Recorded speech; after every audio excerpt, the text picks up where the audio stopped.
It's me, Tim O'Connor, the Freedom Variant, coming at you on the Facebooks, on the YouTubes, on the Twitters, all over the internet. I even got my phone linked into TikTok right now, so I'm kind of watching that. They're sending me some comments and challenge battles. I don't know if any of you are on TikTok. Well, I got the coolest name on TikTok. It's the Freedom Variant. Like every place else, I got to kind of mock it up or include my name to get it. But on TikTok, I got it. So tonight, guys, pre-recording for the radio show for a free solution, okay? And I'm honored once again to have a conversation with Diane Sare. Diane, I want to say thanks. Like I said to you at the LPNY convention, you are a brave soul, and I love what you're trying to do here. Thanks. Yeah, you're Glad welcome. to be here. So on the radio, we're going to be talking about the Ukraine-Russia thing. We're going to go down some mainstream media wormholes. We're going to do the whole hour. But as you guys know who watch the show, the likes, the comments, the shares are important. And questions, Diane would love to field them. I would love to see them. So bring them on, put them up. And so at 2 minutes, Diane, I'll do the introduction to the radio show. All right. Okay.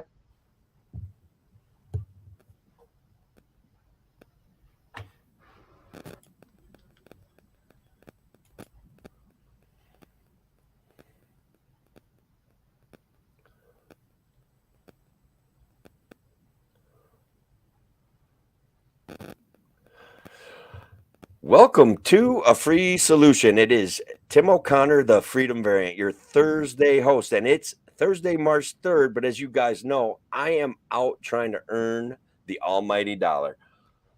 But I did pre-record some content for you guys. And guys, I have a special guest. I have Diane Sare. And as you guys know, this is like libertarian-based political discussion. Diane is proactively seeking a Senate seat she's going to be running against Chuck Schumer. Diane, thanks once again for joining me.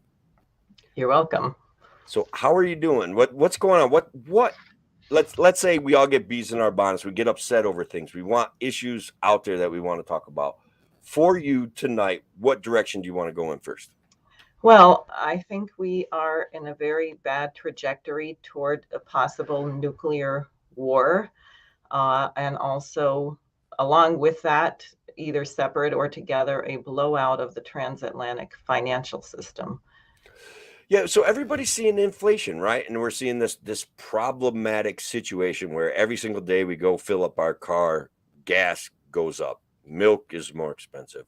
Our basic needs seem to be every single day getting harder and harder to attain. Is that what you're talking about, or is it even worse than that? Well, it's much worse, actually, because the intent is to destroy Russia. And the sanctions, for example, the sanctions on Russia, which produces a huge amount of the world's fertilizer, means that you're going to have an increase in starvation all over the planet.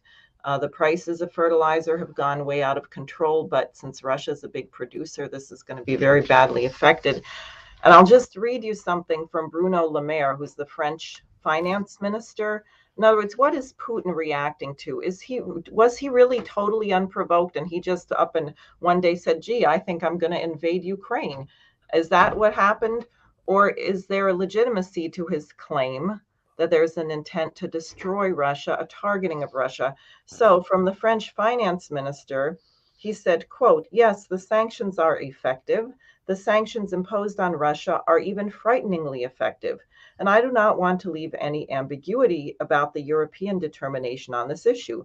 We are going to wage an all-out financial and economic war against Russia.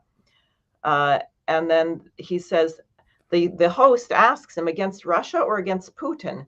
And he says, against Russia, against Putin, against his government. But the Russian people will also pay the consequences. Let's be clear. We want to target the heart of the Russian system. We target Vladimir Putin. We target the oligarchs, but we also target the entire Russian economy. Well, that's so disappointing to me, right? Because as always, and look, my libertarian creds are solid. I am anti-war. I'm anti-violence. I know that there's people behind these regimes that when we go to war, they're the ones that get punished, right? Like when we're dumping out Russian vodka, first of all, we're hurting ourselves. Second of all, we're hurting small business people that already bought that, paid for that. Like, what are we doing here? Somebody's got to help me. Diane, help me with Right. Well, this. I'll tell you, the sanctions we're imposing on Russia, because remember, we began sanctions actually for a long time, and Schumer has supported every single one of them. We started under Obama. Right before Trump came in, Obama did everything he could to judo that relationship. We expelled dozens of Russian diplomats. We shut down their retreat in Long Island. Then somehow the ambassador of Russia to Turkey was shot dead in the middle of a museum tour. And on Christmas Day of 2016, the entire Russian Red Army chorus, which was on its way to Syria to cheer up the troops who were fighting ISIS, somehow the plane crashed in the Black Sea and the entire Red Army chorus died on Christmas Day. Okay, so I'm not going to say what was behind that exactly, but you look at all the context. I don't think it's merely paranoia that Russia feels that they're under attack. Then they were blamed for stealing the election, even though everyone admitted there was no evidence to support that. It explicitly was proven they didn't hack the DNC server, but nonetheless, sanctions were imposed. Let me jump in there because people seem to forget. Like people are still saying Russia put Donald Trump in office. Russia did this, Russia did that. They're still saying it, even though it's been disproven. All of the main like pieces of evidence were what is it? What's the word I'm looking for? It's opposition research, right? They're like trying to find bad things. And the people who wrote it were like, yeah, that was like bar talk. I don't know where this stuff came up from. So and look, Right, I'm and not you a have the new revelations from Durham, from his investigation, proving that Horowitz was sitting on piles of documents implicating Hillary Clinton, the DNC, the FBI, this whole, fusion GPS, the whole thing. the whole thing always smelled fishy to me. And look, I'm not a Trump fan. I didn't vote for Donald Trump. I'm telling you that the people that want him to run again is it the mainstream media? It's the Democrats on the left wing because Right, it no makes one gets. them a lot of money. Yeah, Right, he makes right. them bank. They're the ones that want him to run again, man. So when we go down this Russian wormhole, like, so you're saying the world is out to basically break up the Soviet Union, break up Well, the what it Russia? goes to is this. Lyndon LaRouche, who I'm a student of, I'll put it that way, worked with him for 33 years till he died in 2019, warned in the 1960s already about the US going into the so-called post-industrial economy, right? You don't produce, you don't manufacture. And once Nixon decoupled the dollar from gold, so you had no standard for the value of the dollar or currencies, you just got a wild inflation where somehow the less we produced, the higher the stock market went. We decoupled value, real value, from the market. Like there used to be back when I first started investing, and I was never a very good investor. Don't get me wrong, right? But there was this sales to value multiplier that we used to use to value a company, and if it got above 18, we'd want to be thinking about selling it. And when it got below 12, we'd take a look at the financial outlook of this company, and then perhaps we would buy more. Now those multipliers are like in the hundreds and thousands, and they've Right, added this right, notion of growth. Like if it's growing right. fast enough, And it's going to grow into meanwhile, profit. how old are the pipes, right? How old is the sewage system in New York City? A century or so? People drown when we have rain. We have Yeah. buildings burning down in the Bronx. We have potholes that will swallow your car, bridges collapsing. So it's a complete fiction. Now, what you have is a group of billionaires, these bankers that met at the COP26, where Prince Charles presided over the thing, and he said, "Global Britain, global Britain." What is that? It's a bunch of banks who say they have $40 trillion at their disposal. They don't like sovereign nations. They want people to shut down their fossil fuels, and they want control of the planet, no sovereignty. And they particularly hate big nations which are growing, like India, China, Russia. And Klaus Schwab singled out China explicitly because he So said, let isn't me it terrible that getting out of poverty causes you to use fossil fuels? this Klaus Schwab guy, like, look, I want him to be a clown. I want him to be a figment of everyone's imagination. And unfortunately, he's not. Like, he's a real figure. He has real like connections to these elite leaders in the world, right? Yes. Yes. And people should know he's out cheering rah rah for Ukraine to just exterminate itself, because that's what's going to happen. Ukraine is just going to be used. You're Uh, you're you're putting forth the theory, right, that this thing is Russia, the part of the NATO alliance, they kind of want Ukraine and Russia to fight and destroy each other. Is that well, yeah, look, you have to go back to really farther, but let's take 2013, 2014, when Obama and Biden, his vice president, with $5 billion from the National Endowment for Democracy, overthrew the democratically elected government of Ukraine. They, 2014? the coup was completed in 2014. All right, let me we're going to head into a break. Once again, I've got to say thank you to WYSL who puts us on every single day of the week, Monday through Friday. You've got Kevin Wilson, you've got Larry Sharp, you've got me, Tim O'Connor, sometimes Andrew Hollister. Craig Miles has been making appearances on Wednesdays. Guys, we're going to be right back after this break.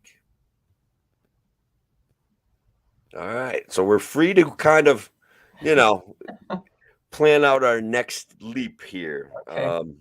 And talk Robert Forrest, he is been talking to me about this globalist situation for years now. And he had his own experience where they like he was pro natural gas, and in our own local county, this is how these things go, right? They took his property for a minor infraction with his taxes. They took Mhm. his money, and because he was pro natural gas, and it was politically done. And Right. yes, friendly citizen. This I don't know what you're saying about it being pro Republican. I'm definitely not pro Republican. I think Nor that am I.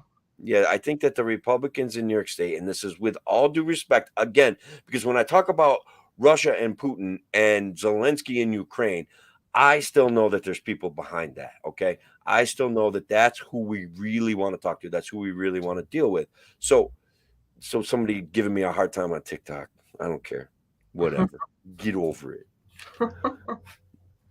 But I did try to answer him. And it's not pro Republican, it's pro facts. Okay. When Democrats use facts, I encourage them. It just seems like it doesn't happen as often. I don't know. Um,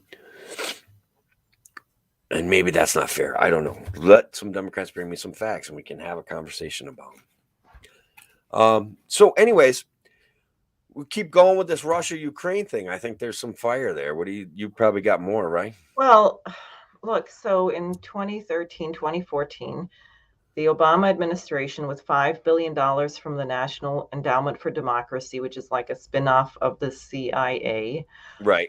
overthrew the government, and they brought in a regime. And I don't know if you remember that YouTube recording of Victoria Nuland. I think she was Undersecretary of State for Europe or something like that. She was on the phone with the ambassador to Ukraine, Jeffrey Pyatt, and she said, I think Yats is our man, not Tani Bok, not this one. Yats is Klitsch is blah, blah. So she just outlines who we're going to put in power in Ukraine. It's totally the United States doing it. And then when he says, well, I don't know if the EU will go for it, she says, F the EU. All And, right. and doesn't ever apologize or say this wasn't herself, sort of like Hillary Clinton's emails. Um, and this is what happens in Ukraine. Now, who comes in and does this? And this is why I say you want to look at certain things like January 6th. There is a guidebook for how to overthrow governments, do colored revolutions. And they created a provocation where somehow the police did this bizarre crackdown, which wasn't ordered by the government. Right. And it was at the end of one of the protest demonstrations in the Maidan when most people had left. So there are a few people there. Somehow this group of police comes in and starts beating the crap out of people. And then people react. And then these terrorists come in, totally violent, like Antifa. Turns out Right. some of them from Chechnya and elsewhere, throwing Molotov cocktails, setting the police on fire, storming the parliament building, beating up parliamentarians with baseball All right. bats. So listen, I think we want to do this part on the radio show. So Okay. let's at me 5 seconds. Okay. Welcome back to A Free Solution. It's Tim O'Connor, the Freedom Variant. Joining me today is Diane Sare. She's a candidate for U.S. Senate. She's running against Chuck Schumer here in New York State. And guys, as a libertarian, I'm dedicated to I want to turn this system that we have. I want to turn it a little bit upside down. I want us to look at it a little bit differently. Diane certainly has presented some interesting information. We're going to talk some more about this. It's on the top of everybody's mind, this Russia-Ukraine issue. Diane, I'm going to turn the floor over to you. During the break, we were kind of talking about some things. But before I do that, once again, thank you to WYSL and WACK for letting libertarians have the airwaves an hour a day, Monday through Friday. So go ahead, Diane. Let's talk about it. Let's break it down. What Zelensky was a comedian, right? Like, he's an Yes. actor. Yeah, he was a comedian. He was brought in because people thought he was for peace. He's Jewish. He speaks Russian.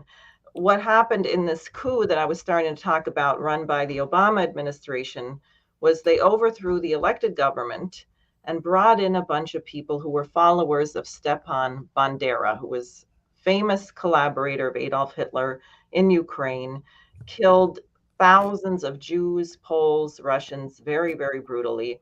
And they support him to this day. They actually hold torchlight vigils marching around behind photographs of the guy. So shortly after Yanukovych was overthrown, Russian speakers in Ukraine were getting very brutally treated. There was a horrible massacre in Odessa where they were herded into a building and locked in, and the building was burned down. And this is why, for example, Crimea was not invaded or annexed by Putin. The people of Crimea held a referendum, and they voted overwhelmingly to leave the Nazis in Ukraine and And rejoin. so hold on. So I just want to push back a little bit here. We are when we start talking about Nazis in Ukraine, basically people are completely discounting that I want to call it a narrative without insulting you. Like, but the Sure. conversation should still be had. It, they're saying that this is a false flag, that there are not white supremacist Nazis in Ukraine, and you're saying that there are, right? Is that what I'm hearing? Absolutely. And anyone can look, you can look up Stepan Bandera, look up the Azov battalion, AZOV. They have this insignia which looks a little bit like a swastika, but they regularly carry swastika flags. They're total white supremacists, violent, hateful. And I thought Scott Ritter, do you know that name? I don't. Not off the top He's of my a head. former UN weapons inspector, extremely credible. And I just wanted to read you a tweet that he put out. I'm trying to find, here it is. One, imagine if the US Army had a few brigades of white supremacists who celebrated the KKK, wore the robes, burned the crosses, and actively lynched blacks. Would it be okay for the rest of the army to say, hey, don't worry, we're not all like that? Oh, yeah. Oh, This is the Ukrainian army. and this is from now. I'm. It's coming to me who Scott Ritter was when you said he was a weapons inspector. Okay, so he's the one that tweeted this out, and he has some credibility nationally, internationally, right? Like he Yes, was pretty legit.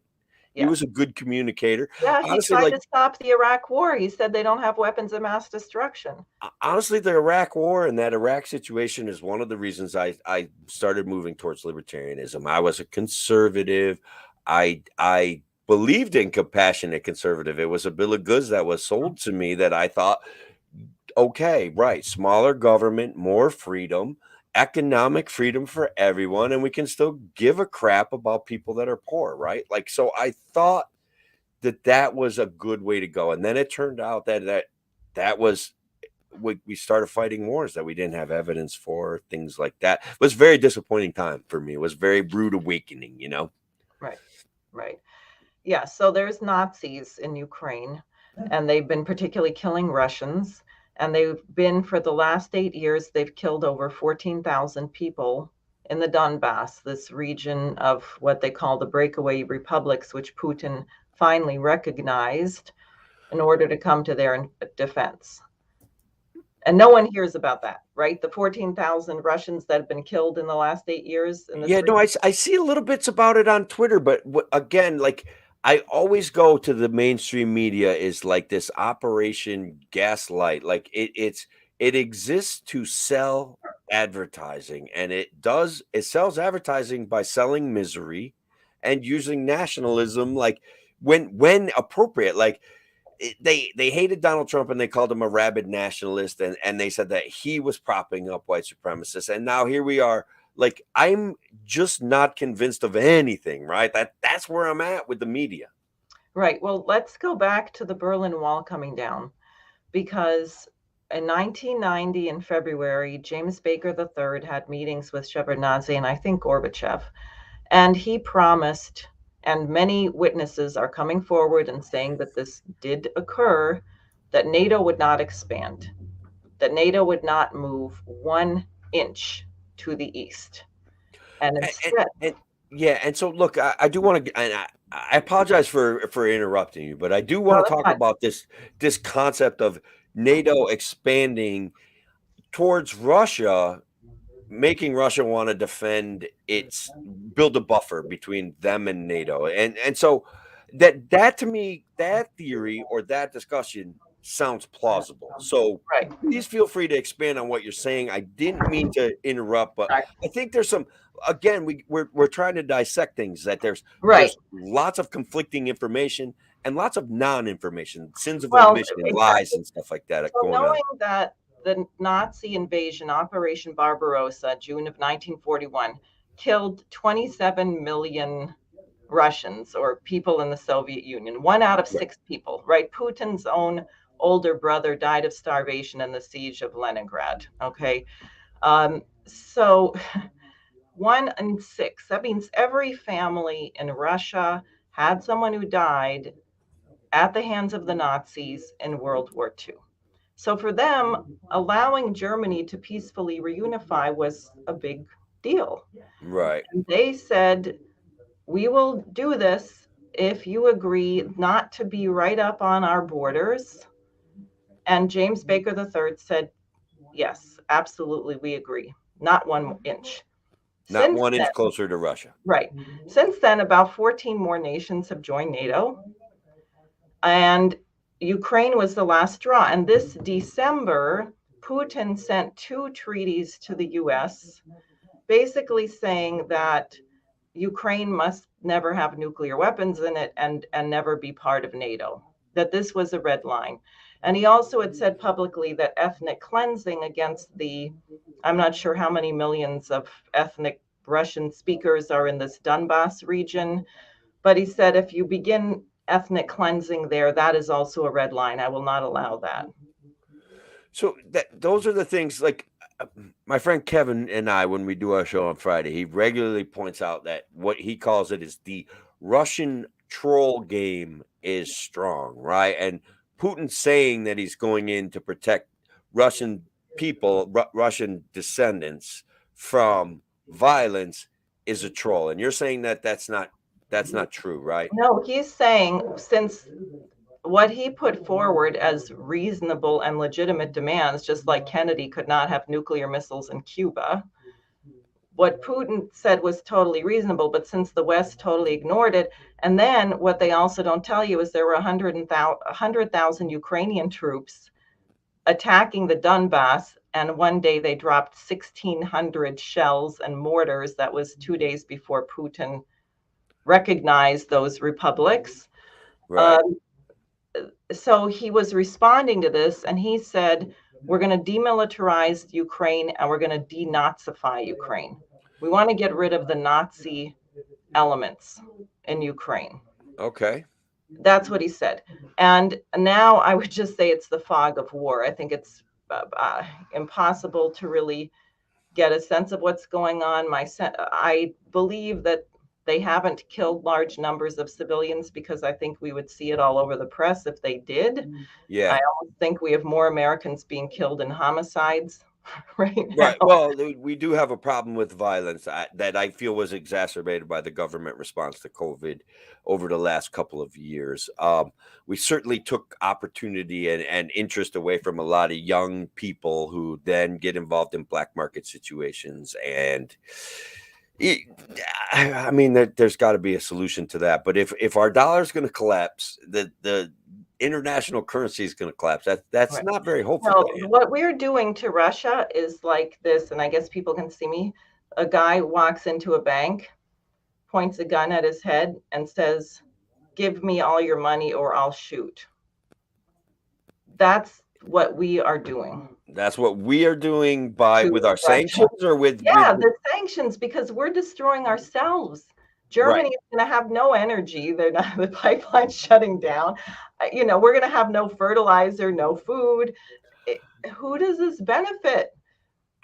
I don't know. Like, who does it benefit? Like, it does do like mass chaos? Who's it If you're benefit? with global Britain and you think the world really should only have 1 billion people and they should be squawking baboons with a life expectancy of 26, I guess you want to get rid of fossil fuels and space programs and Yeah, Malthusians have been around forever, right? They're always talking about how there's too many people on Earth, and the world has been about to end for like so long. Well, in the 60s, I can remember crawling under my desk and kissing my butt goodbye, right? And I can remember we were going to run out of topsoil and we were going to run out of farms and we were going to run out of food. And guys, check this out, Diane, you probably remember this.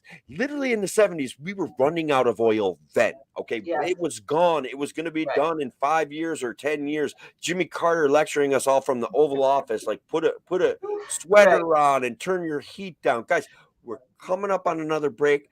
Okay. I am totally going to make Diane change the subject, even though she's passionate about this. It's Tim O'Connor, the Freedom Variant, joined by Diane Sare, candidate for U.S. Senate. She's going to take it to the man, Chuck Schumer. And guys, we will be right back after these messages.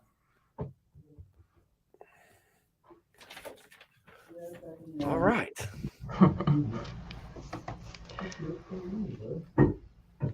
You got a little background noise there. I don't know if you can do anything about it. Yeah, let me see. I know it's hard at my house too. No, I will. Hold on. If my people want to make noise, they're going to make noise. But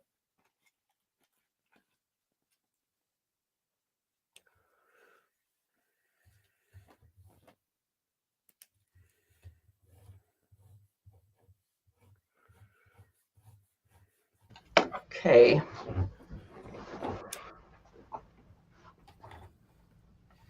All right. So probably leads you down the wormhole of like some of the things, maybe like the family court thing I was talking about before. We could probably get 10 minutes out of that. And we're going to talk. I also want to talk about what I think needs to be done about this. I have a very bold proposal. Okay, so this is we'll kind of wrap up that and then we'll transition into something else. Okay. Good. Yeah. And that's fair. I think honestly, people are going to be looking to our leaders for solutions. And if I don't give you the opportunity to offer a solution to this problem, first of all, the show's called A Free Solution. Second of all, it doesn't make sense, right? You should have the opportunity to say, look, I've got great ideas that can solve this. And obviously that's what candidates are supposed to do. What's up, John McLaughlin? How are you, brother? Thank you for joining on TikTok.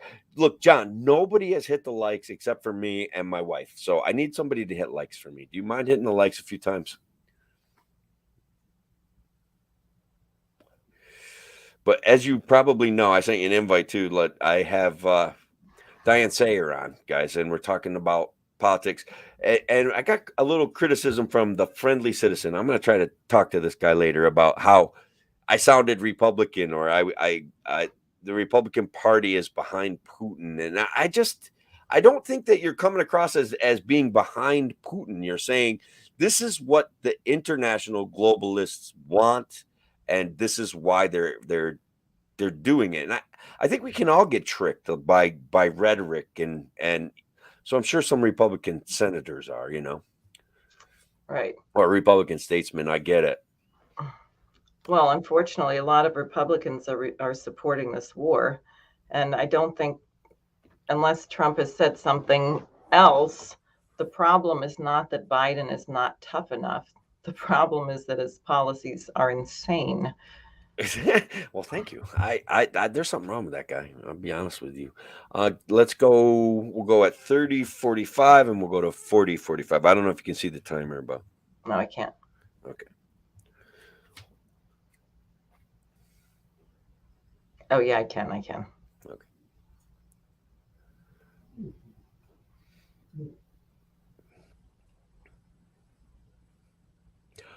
Welcome back to A Free Solution. Once again, it's Tim O'Connor, the Freedom Variant, WYSL, WACK. Guys, we're making it happen. The only radio station that I know of that is brave enough, the only radio station's brave enough to offer libertarians a platform 5 days a week, Monday through Friday. We get phone calls from great people.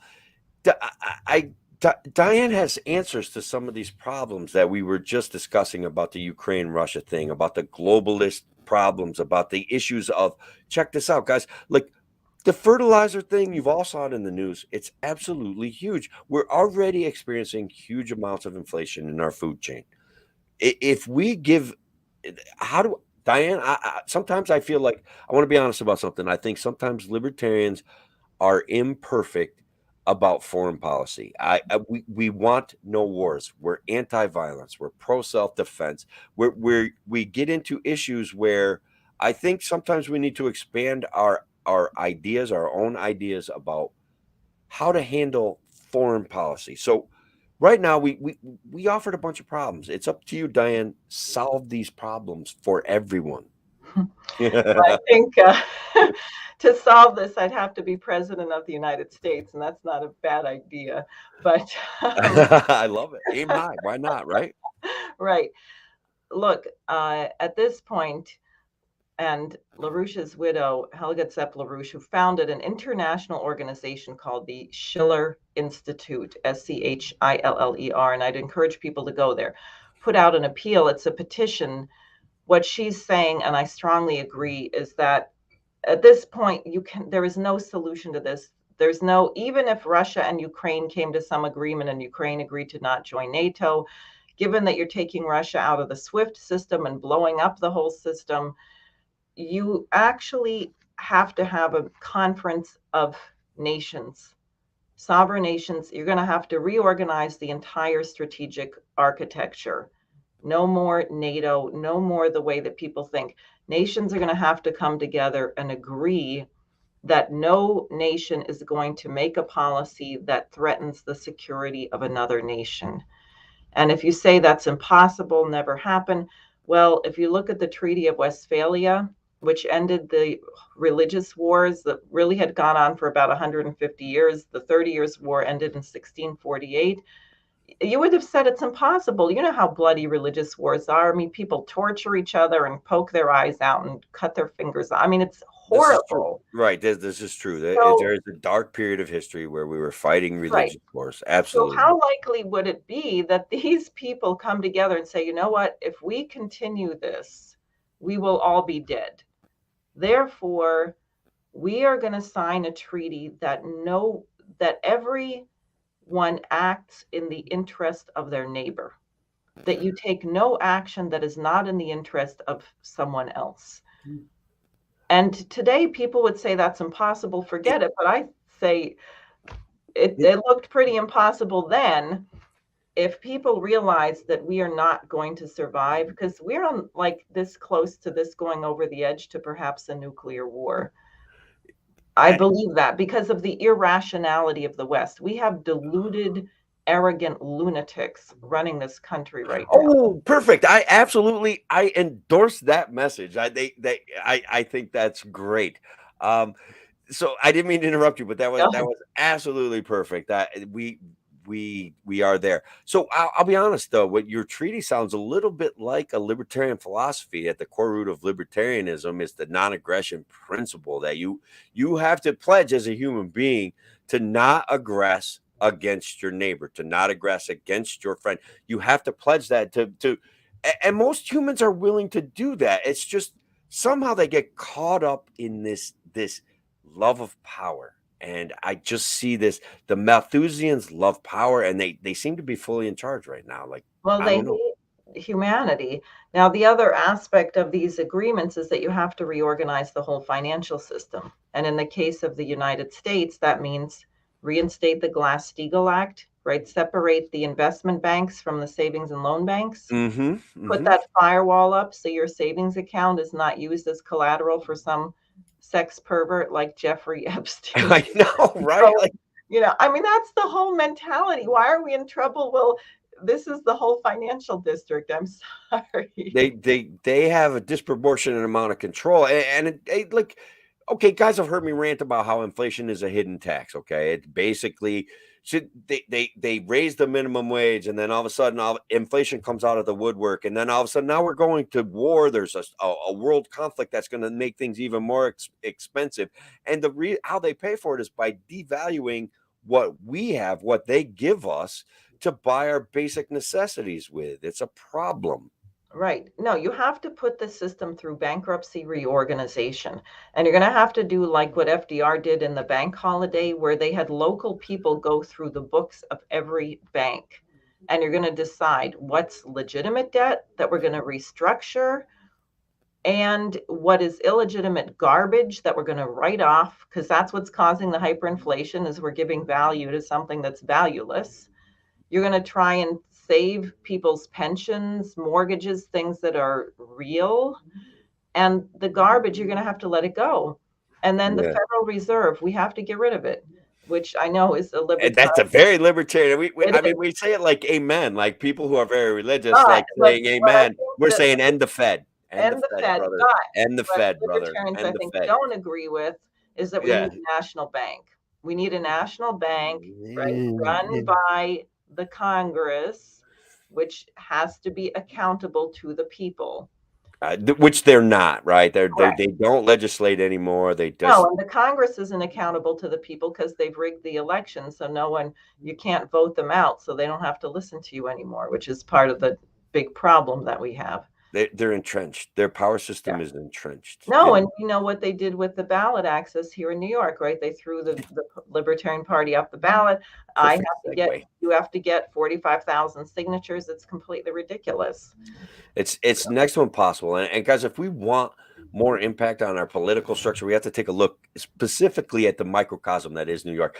They did away with third party ballot access. That libertarians aren't just a check off box for the Republican Party. Right. Okay, and the Working Families Party is like a check off box for the Democratic Party, like that.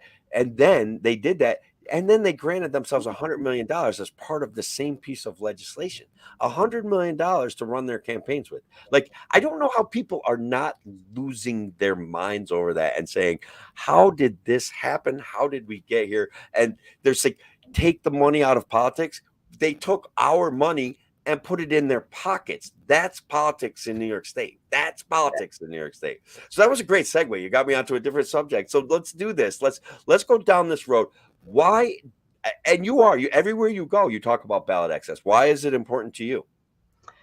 Because for us to keep the republic, the voters have to have some way of expressing their will and having their will mean something. I mean, we're not a democracy. We don't want a democracy. That's mob rule, whoever controls public. That's why we value the filibuster. That's why we value the electoral college. But there has to be a relationship between the people and the government. And I'll tell you something, the British said this just recently in the London Economist, and it really struck me. They were talking about Nigeria, but they said even the most stable country can be destabilized if you destroy the sacred band of trust between the people and the government. Okay, let's go back to like 1982 for me. I don't know when it happened for you, Diane, but it's been a while. Like I'm going to do a show about like all of the clownish events and all the lies where the government said, this is the way that it is. This is the way that it is. We promise that it's right. And then they were wrong. And it's happened hundreds of times and people don't seem to have a memory about it.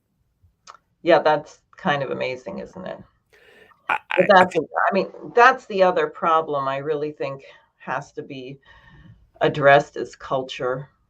And as you know, I'm a musician by training.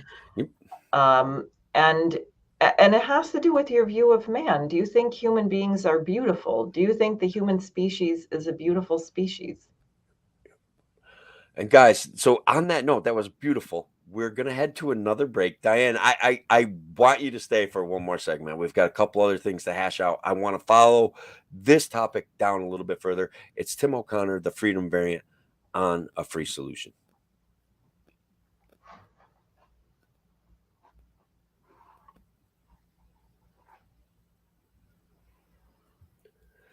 Yes, for you, the internet viewers, Ryan, thanks for being out there. Brian LaRusso. Yeah, so look, Brian, I'm not going to put this one on the radio, okay? And I'm not even sure I should put it up on Facebook. But as you know, I'm opposed to violence. I'm opposed to war. But like, I'm not saying that you're not making a point. I just don't want you to be right, Hmm. period. And I think that we've got to figure this out without moving towards violence. We've got to get these guys accountable. We've got to get them to listen to us. Diane has some more ideas about that. As you know, I have ideas. I ran for office. You ran for office. If we keep doing this, our popularity will grow, and we have to have an impact, right? We've got to somehow share it with our children. So yes, bonus material for you, the internet viewer. This will not go out over the radio. Anything you want to say candidly to the internet viewers, Diane? Um, yeah, unfortunately, violence is not going to work here because the people who are oppressing us have nuclear weapons and AKA Eric Salva. electromagnetic pulse weapons and biochemical whatever. So we're going to have to really outsmart them. And I think we can because people who are evil are very linear. It's not creative. I mean, you're talking about the family court system. Don't they do the same things over and over and over again? Yes, they do the same things over and over again, and they subjugate a segment of the population to another segment of the population through force, through coercion, through "we'll throw you in jail if you don't comply." Like all of those threats are there, and your lawyer will break you in the family court system. They will take all of your money. They would all of it, and then you'll be left with nothing but being a paycheck for some, and again, I do believe in the innate goodness of human beings. If we didn't have a system that encouraged them to win over each other, it, it's a winner take all, loser gets nothing system. And the losers are the kids, because the parents end up with nothing except anger, bitterness, and resentment, because they all feel like they lost, even though one of them generally gets a paycheck, and the other one gets their lives abridged, shortened, truncated. Their earnings potential goes down the toilet. All of that stuff. It's brutal. So anyway, let's get some of this back on the show, and we're gonna bring up my buddy Tom. We're gonna talk about that. We'll talk about. Uh, did you kind of finish your thoughts from the last segment, or is there anything left sticking No, in your this brain? question of culture and beauty. Okay, I actually let's lead back in with that. And give me 10 seconds. We'll go 44. Okay.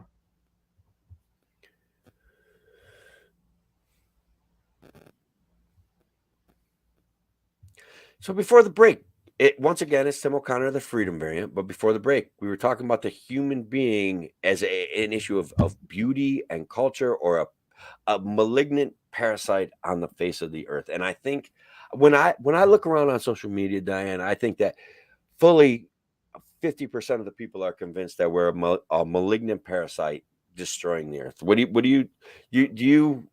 Do you got any feelings about that? I know you do, but I just Yeah, kind of I trying to do. lead And you. I think this is destroying children. I mean, how dare someone tell a child that you're just a carbon footprint destroying the earth? No wonder they're on drugs and committing suicide and homicide, and it's really sick. Um, no, I was thinking about the French Revolution. This is what worries me so much about the United States, uh, because in France, they hope to have a revolution like the American Revolution. which was extraordinary. But what It went was. into it, it was all the way from Joan of Arc to Nicholas of Cusa and Gottfried Wilhelm Leibniz. What was it? We say life, liberty, and not property.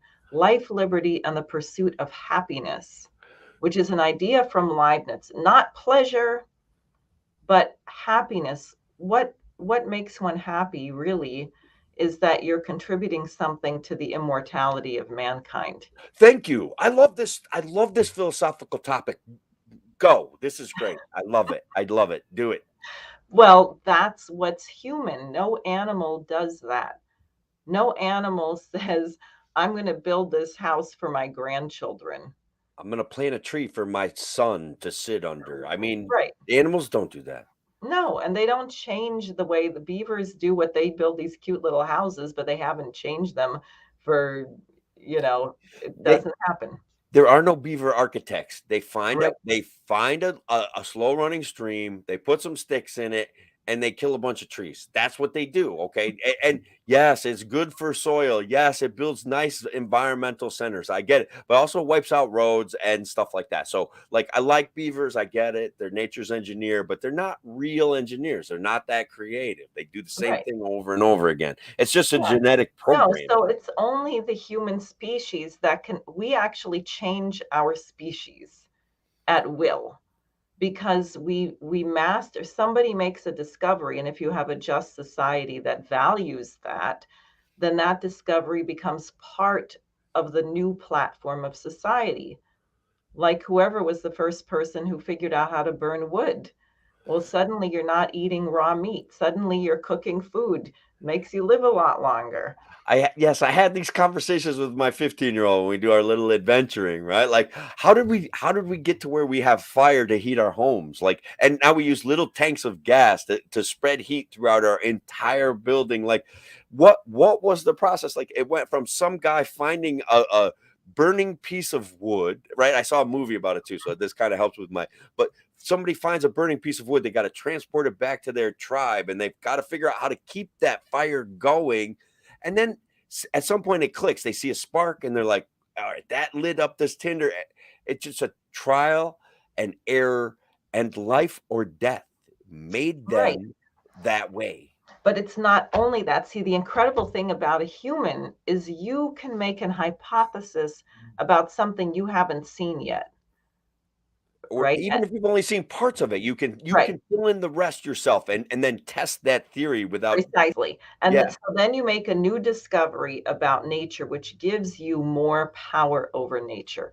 And now that's like evil. You're not even supposed to say you're destroying Mother Earth, but this is the most amazing, exciting thing. And the environmentalist movement, the green, whatever you want to call them, is so arrogant. It's like there's nothing left to discover. We've discovered it all. And therefore, we've reached the carrying capacity, and you should just drop dead.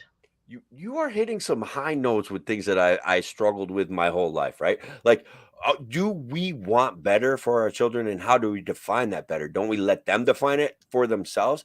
And have we reached the epitome? Like, I want to be done arguing over roads, Diane. I've had this conversation. Like, roads could have been behind us if we didn't dedicate so much arguing and money and percentages of our resources for roads. We'd have flying cars.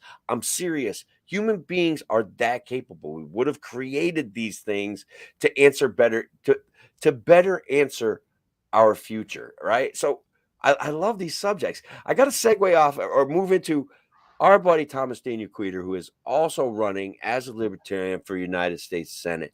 And I want you two guys to be the front runners. How do we make that happen? You got any ideas? People are going to have to do some organizing. You're going to have to be courageous because people say, oh, you'll never win. Schumer has blah, blah. And of Millions. He course, has millions of dollars. That's a reality, right? He has an yeah, entire Democratic Party that is profiting in New York State. And guys, Republican Party, guess what? Republican Party's not profiting in New York State. That's why you guys don't get any help, okay?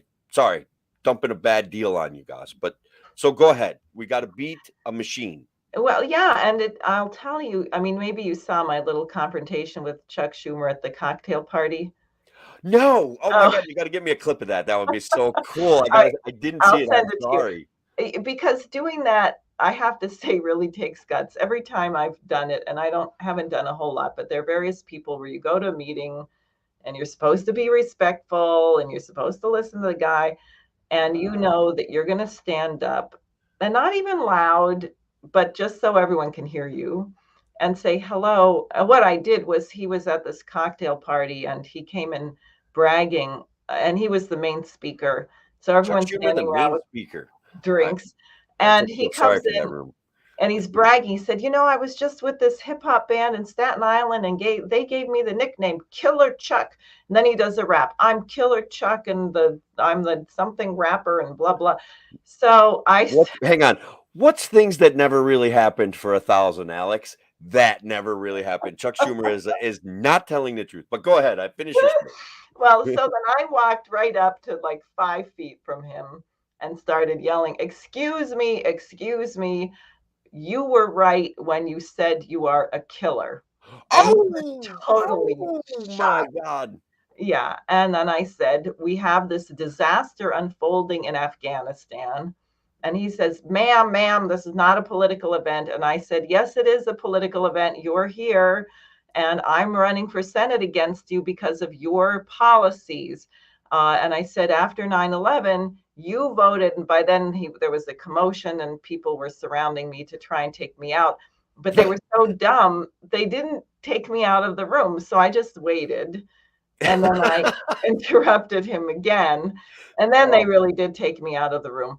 But I that's think so awesome. we need Can we truth. charge anybody with assault for this? Like, did they assault you? Can we break news on the radio? Can we just Chuck No, I Schumer mean, I didn't, assaulted Diane Sare? That would make yeah, news. I That didn't would put make up news. that much of a fight or go limp and make them drag me out or anything. I wanted to kind of annoy him. I wanted to unnerve him. And I think people see, why do we let these people get away and just tell us a bunch of crap that's not true? I I don't think know. people, We don't. You right, don't. I no. don't. Thomas And one Daniel of my, Queter doesn't. We don't. right. But no one listens. Well, we have to do it in their public meetings where it's improper and they get mad at you. And then they'll call us domestic terrorists, I guess, which is what's happening at the school board meetings. But Yeah. it's like a truth squad. And I would say that with the election, because everyone says, well, you know what's going to happen. And I don't know why you try. And why are you running as an independent? And I'll say, well, because the Republicans and Democrats obviously have a deal. Otherwise, Schumer wouldn't have been in there for 42 years in Washington. And they're going to run these two nobody candidates now, Alex Michi and a guy named Joe Pinion. I went on Joe Pinion's website. I wanted to see where he stood on anything. He doesn't stand Zero. anywhere. I know. I know. And Nothing. to my Republican friends, that's and a lot of them agree that that's an issue with what's going on in the Republican Party. They don't take stands, and the Democrats promise things that they can't deliver. And between those two things, we fight over impossibilities and improbabilities, and they do it to us every single day, and that's a problem. Yeah. And then everyone says, why are you running? It's a waste of time. Is it? Well, Are you no. What else am I gonna do? I'm gonna save the world. I can't just do it by sitting at home not running. I can't do it by writing letters to the editor. I have to confront what I perceive as the problems in society. I mean, I'm with you. I'm with you. I'm with Thomas. I am I'm with Larry Sharp. Okay. Larry Sharp went to the GOP convention this past week. He made all sorts of friends, took selfies with all sorts of people. And frankly, you're right. That's what it's going to take. We have to go there. We have to have conversations like this, and we have to be popular. And hopefully, what I'm offering here is popular. People like Diane, people like Thomas Daniel Queter, people like Rich Pertel. Okay, the guts and the grit that WYSL has by having us on is just it's amazing, and it does spark a little tiny piece of hope for the future for me, as do you, as does Thomas Daniel Queter. Like, it's real to me. This is tangible. Yeah, I don't know. What do you think? I sometimes I think I'm losing my mind. I'm not sure. I think there's the principle of natural law and that you cannot oppress people indefinitely. I agree. And we saw that when the Berlin Wall came down, and that was nonviolent, by the way. Yeah, I agree. But people were prepared to get run over with tanks because they made a certain decision that it wasn't worth living that way anymore. Yeah, Diane, listen, I had an absolute blast with this show.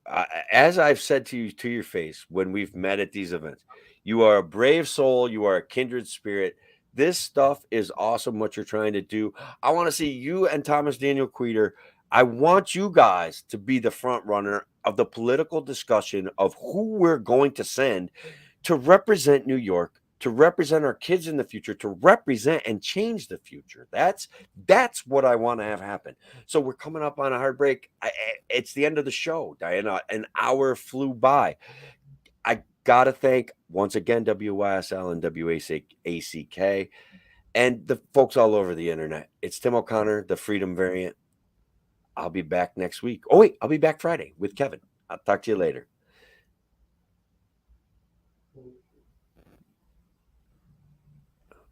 I might have went a little long there. Oh well. Okay. Hopefully Bob won't get too mad at me. The show has a producer, and Right. he's a great guy. He's so helpful, and again he's LarrySharp.com. That's right. Right. Now, what is this on Facebook called? What is it called on Facebook? Freedom Variant? Or how? Tim the Freedom Variant O'Connor. I think you can find it at Tim for 51 is the tagline on Facebook. So if you're searching for something and you type at Tim 451, the page will come up. It will. Okay. Yeah, and guys, follow, share, whatever you want to do to help grow this thing that we're trying to do here. And TikTok, you were not a very big help tonight. You're out of here. Anyways, but thanks everybody that did hang out on TikTok. I'll talk to you later. Yeah, at one point there was like 200 people on the TikTok feed. Really? Wow. Yeah. I'm just finding your page, but I'm not finding the show. The show it also at a free solution is the other page that it's on. Okay. Oh, here we go. Here we go. Okay, great. And we're still live on the internet, so don't say anything crazy. Thanks for that warning. But also, I think that we got some comments, guys. If you're out there watching on one of the group pages, you need to know that I don't always, if I missed your comments, which I can tell when I look at my notifications that I missed some comments, I apologize. But thanks for the people that did leave comments. You've got to leave your name. Sometimes on the group pages, it doesn't make it to StreamYard, and there's literally, I don't know what to do about that. So that's how that goes. And I apologize if I missed your comments, which I know I did. So my apologies. And there wasn't as many questions as I expected. I expected people would be asking a lot of questions about your opinion on Ukraine. And I think the people that we're popular with already kind of see it the way they have questions like I have questions, and you have more like you have a historical view on it, which was really awesome. Like that was great to tie that all in together for everybody. I had to have you on with Kevin because Kevin's more like Russian, it's propaganda. There's no, this isn't that and that isn't this, but it's always interesting to have these conversations. And Kevin's a great guy. You would enjoy talking to him. I'm sure. And anyway, so what's your next big campaign thing? And you got a website you want me to put up on the screen for you? Sure. It's sareforsenate.com. And it's the word for SAREFOR, Senate.com. I apologize for not asking about that during the show. That would have been nice to get it on the radio, but at least it'll be on this part, and it's on the Twitter and stuff like that. Right. No, they'll find it. I should probably get running. I hear my dog complaining in the other room. I understand. Let me put it up on the screen. Diane, thank you very much. I appreciate your time. You. And hopefully we'll grow our popularity. That's the goal. Politics is a popularity contest. Yes, good luck with everything. Keep it up. Keep up the good work. Okay, thanks. You too. Take care. Bye-bye. Bye. All right, guys, I'm going to sign off too. Thank you guys for being here. Check out Diane's stuff. I don't know. I don't know what the solutions are, guys, but we've got to struggle with the issues, right? We've got to struggle with the fact that politics is a popularity contest, that there are certain amount of reality that we have to deal with. Thank you, Ryan, for being here, because honestly, this interaction, this stuff, this is why I do it. We're hoping for a better world for the future. And so that's what we've got to try, man. We've got to keep chipping away at it. All right. Everybody have a good night. Thank you all.